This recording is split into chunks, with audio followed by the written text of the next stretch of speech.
श्री स्वामी समर्थ. नमस्कार मंडळी, मी सुप्रिया आणि आपण पाहतात शब्दग्रंथ मराठी हा आपला यूट्यूब चॅनल. तर शारदीय नवरात्र सुरू असून घरोघरी घटस्थापना केली गेली आहे. देवी मातेसमोर अखंड दिवा लावला आहे आणि सर्वजण देवी मातेची उपासना, भक्ती, आराधना करण्यात मग्न आहेत. सर्वत्र पवित्र आणि मंगलमय वातावरण निर्माण झाले आहे.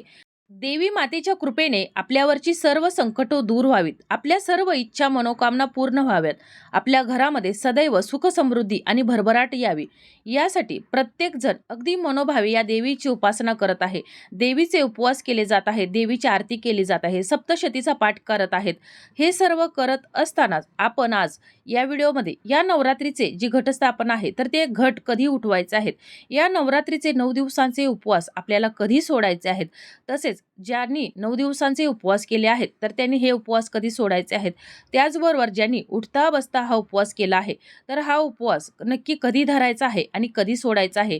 तसेच देवी मातेला आपण पुरणपोळीचा नैवेद्य कधी बनवून दाखवायचा आहे, कडाकणी आपण कधी बांधायचे आहेत आणि इतर ही माहिती, अगदी महत्त्वपूर्ण माहिती आज आपण या व्हिडिओमध्ये जाणून घेणार आहोत.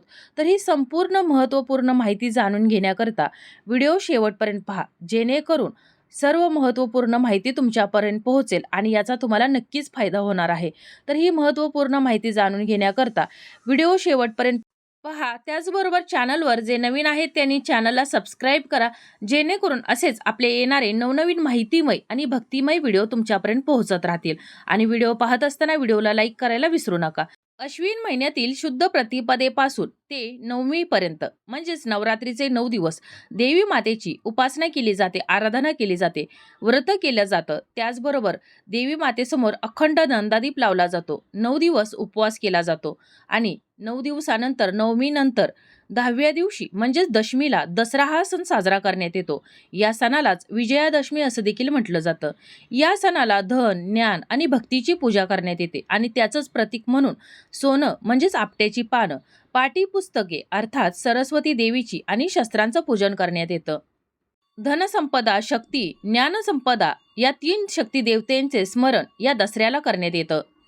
तर आता आपण या घटाचे विसर्जन कधी करायचं आहे ते पाहूया.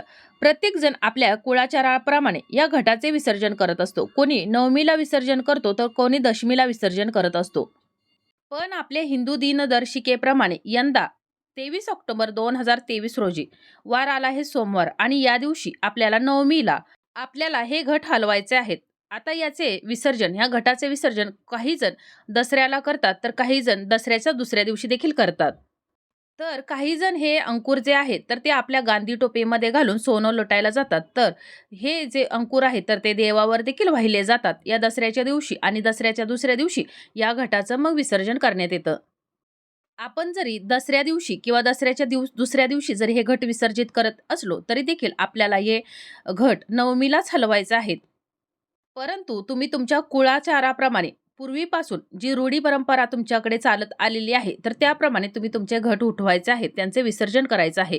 काही ठिकाणी हे जे घट आहेत तर ते दसऱ्या दिवशी उठवले जातात. तर आता हे नवरात्रीचे 9 दिवसाचे उपवास आहेत तर ते उपवास देखील आपल्याला नवमीलाच सोडायचे आहेत. तसेच ज्यांचा उठता बसता उपवास आहे तर त्यांनी 22 ऑक्टोबर 2023 रोजी महाअष्टमीला हा उपवास धरायचा आहे आणि 23 ऑक्टोबर 2023 रोजी घट उठल्यानंतर आपल्याला हा नवमीला उपवास सोडायचा आहे. आपण घट उठवण्यापूर्वी आपण या घटाला पुरणपोळीचा नैवेद्य दाखवायचा आहे, तळी भरून घ्यायची आहे आणि त्यानंतर हा घट उठविल्यानंतर या घटावरचा जो नारळ आहे तर तो फोडून आपण त्याचा प्रसाद म्हणून वाटायचा आहे.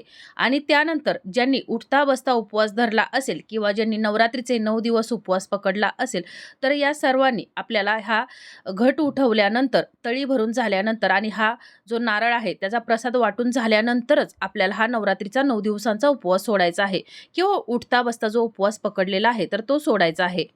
हा उपवास सोडल्यानंतर नवमीला उपवास सोडल्यानंतर नवमीच्या दुसऱ्या दिवशी म्हणजे दशमीला दसरा हा सण साजरा करण्यात येतो.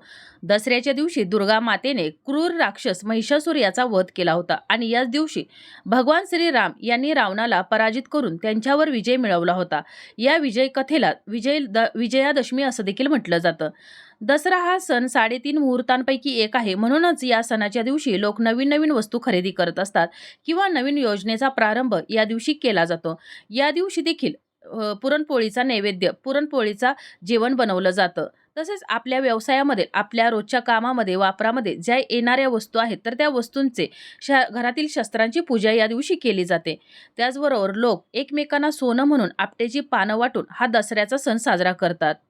तर या नवरात्रीच्या 9 दिवसांमध्ये देवी मातेला कडाकण्यांचा देखील नैवेद्य दाखवला जातो. तर आता ही कडाकणी आपण पंचमी, सप्तमी, अष्टमी किंवा नवमी या 4ही दिवसांमधील कोणत्याही दिवशी या कडाकण्यांचा नैवेद्य तुम्ही दाखवू शकता. ही कडाकणी तुम्ही बांधू शकता. जर तुम्हाला पंचमीला किंवा सप्तमीला जर ही कडाकणी बांधता जर आली नाही, तर तुम्ही नवमीला किंवा दशमीला ही कडाकणी बांधू शकता. तसेच ही कडाकणी बांधत असताना आपण 5 कडाकण्यांची माळ बनवून ही बांधायची असते. काही ठिकाणी 7 कडाकण्यांची देखील बांधतात, तर काही ठिकाणी 9 कडाकण्यांची देखील माळ बांधली जाते. जशी आपली परंपरा आहे, आपली रूढ आहे, तर त्याप्रमाणे ही कडाकणी आपल्याला बांधायची आहेत. तसेच ही कडाकण्यांची जी माळ आहे, तर ती आपल्या घरामधील जो घट बसवलेला आहे, तर त्या घटावरती देखील बांधली जाते. तर या कडाकण्यांच्या माळेमध्ये देवी मातेचे अलंकार बनवले जातात. त्याच्यामध्ये वेणी, फणी, कंगवा किंवा कानातले, हार, बांगड्या, पैंजण, जोडवी तसेच खाऊचे पान हे सर्व एका धाग्यामध्ये ओवून ज्याप्रमाणे आपण जी माळ बनवत असतो, तर त्या माळेप्रमाणे हे सर्व एका धाग्यामध्ये ओवून ही माळ या घटावरती बांधण्यात येते. त्याचबरोबर तुम्ही जर मंदिरामध्ये ही कडाकण्यांची जर माळ घेऊन जात असाल, तर ही 5 कडाकण्यांची आपल्याला माळ बनवायची आहे आणि ही मंदिरामध्ये नेऊन आपल्याला बांधायची आहे. तसेच आपण जर पंचमीला, सप्तमीला, अष्टमीला किंवा नवमीला जर तुम्ही ही जर कडाकण्यांची माळ जर बनवली नसेल, तर तुम्ही नवमीला देखील ही माळ घालू शकता. परंतु आपण घट उठविण्यापूर्वी ही आपल्याला घटाच्या वर माळ बांधायची आहे आणि त्यानंतर आपल्याला तळी उठवायची आहे. या घटाला पुरणपोळीचा नैवेद्य दाखवायचा आहे आणि त्यानंतर आपण ही घट उठवायचा आहे आणि घटावरचा नारळ जो आहे तर तो फोडून त्याचा आपण प्रसाद वाटायचा आहे. तर काही ठिकाणी नवरात्रीमध्ये दुर्गा मातेला लाल भोपळ्याचा नैवेद्य देखील दाखवण्यात येतो. अष्टमीला किंवा नवमीला हा नैवेद्य दाखवण्यात येतो. ज्या लोकांनी नवरात्रीचे 9 दिवस उपवास पकडलेले आहेत, धरलेले आहेत, तर त्यांनी या नवमीला हा जो लाल भोपळा आहे, तर तो कापून त्याचे चौकोनी तुकडे बारीक-बारीक करून ते शिजवून, उकडून ते खाऊनच हा उपवास सोडायचा असतो. तसेच देवीची ओटी भरत असताना अष्टमीला किंवा नवमीला तुम्ही ही ओटी भरू शकता. तसे तुम्ही नवरात्रीतील 9 दिवस कधीही भरू शकता. पण अष्टमीला आणि नवमीला भरली तर अतिशय उत्तम होते. त्याचबरोबर जर तुम्ही कन्यापूजन जर करणार असाल तर ते देखील तुम्ही अष्टमीला किंवा नवमीलाच हे कन्यापूजन करायचं आहे. त्याचबरोबर या दिवशी देवीला बलिदान दिलं जातं, कोहळा कापला जातो आणि आपण पुरणपोळीचा नैवेद्य करूनच हा घट उठवायचा आहे. तसेच काही जण असं म्हणतात, की घट उठवल्यानंतर आपण लगेचच देवपूजा करावी का? तर आपण हे घट उठवेपर्यंत दुपार झालेली असते आणि त्यामुळं आपण दुपारी देवपूजा न करता दुसऱ्या दिवशी म्हणजेच दशमीला दसरा सण साजरा करण्यात येतो. तर त्या दिवशी आपण सकाळी लवकर उठून आपलं देवघर स्वच्छ करून, साफ करून, आपल्या देवांना स्नान घालून आपण मग हे दुसऱ्या दिवशी म्हणजेच नवमीच्या दुसऱ्या दिवशी दशमीला दसऱ्याच्या दिवशी आपण आपल्या देवांची पूजा करायची आहे. तर अशा प्रकारे आज आपण या नवरात्रीचा उपवास कधी सोडायचा आहे, उठता बसता उपवास कधी सोडायचा आहे, नवरात्रीचे 9 दिवसांचा उपवास कधी सोडायचा आहे. तर हा उपवास आपल्याला 23 ऑक्टोबर 2023 रोजी ज्या दिवशी खंडे महानवमी आली आहे, तर त्या दिवशी हा उपवास सोडायचा आहे आणि 24 ऑक्टोबर 2023 रोजी आपण विजयादशमी दसरा हा तर अशा प्रकारे तुम्हाला आज मी घट कसे उठवायचे आहेत आणि उपवास नवरात्रीचा कसा सोडायचा आहे, नैवेद्य कोणता याविषयीची अगदी महत्त्वपूर्ण माहिती अगदी थोडक्यात सांगितलेली आहे, तुमच्यापर्यंत पोहोचवलेली आहे. तर तुम्हाला ही माहिती कशी वाटली हे कमेंट करून जरूर कळवा. तुमच्या जरी काही समस्या असतील तर देखील तुम्ही मला कमेंटमध्ये विचारू शकता. त्याचबरोबर हा व्हिडिओ ही माहिती जास्तीत जास्त शेअर करा, जेणेकरून ही महत्त्वपूर्ण माहिती सर्वांजवळ पोहोचेल आणि याची पुण्यप्राप्ती तुम्हालाच होईल आणि त्यांना फायदा देखील होईल. तर अशा प्रकारे माहिती आवडली असेल तर व्हिडिओला लाईक करा, चॅनलला सबस्क्राईब करा, जेणेकरून आपले येणारे नवनवीन माहितीमय आणि भक्तिमय व्हिडिओ तुमच्यापर्यंत पोहोचत राहतील. तसेच लवकरच भेटू अशाच एका नवीन माहितीमय आणि भक्तिमय व्हिडिओसोबत. तोपर्यंत धन्यवाद.